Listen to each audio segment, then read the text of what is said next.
Региональный Минэк обнародовал данные путешественника, из каких городов чаще всего посещают Чебоксары в дни праздников. Так, в дни республики в столице Чувашии гостили жители Нижнего Новгорода, Москвы, Санкт-Петербурга, Екатеринбурга, Новосибирска, Сыктывкара, Владивостока.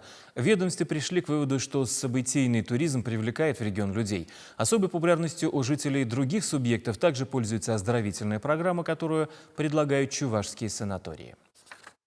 Чувашия – регион с каждым годом набирающий обороты в сфере внутреннего туризма. Богатое наследие, достопримечательности, культурные и исторические памятники на фоне красивейших панорам реки Волги привлекают гостей со всех уголков России. А обновленные санатории и профилактории Чувашии делают их пребывание в республике не только комфортным, но и полезным. О новом санаторном деле Чувашии рассказывали на выставке «Регионы сотрудничества без границ». На примере экспозиции санатория Салампи можно было ознакомиться с развитием микрофермерского хозяйства, благодаря которому удалось расширить меню гостей санатория.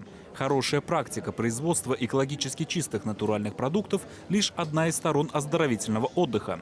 Например, в Салампи к этому добавляют различные профили лечения, прогулки по живописному берегу Волги и даже некоторые СПА-процедуры. Оздоровительный отдых в Чувашии с каждым годом становится все более интересным, а различные госпрограммы позволяют сделать его еще и доступным. Так, например, Салампи было признано социальным предприятием, что позволило делать курсовки удобной ценовой категории для всех слоев населения.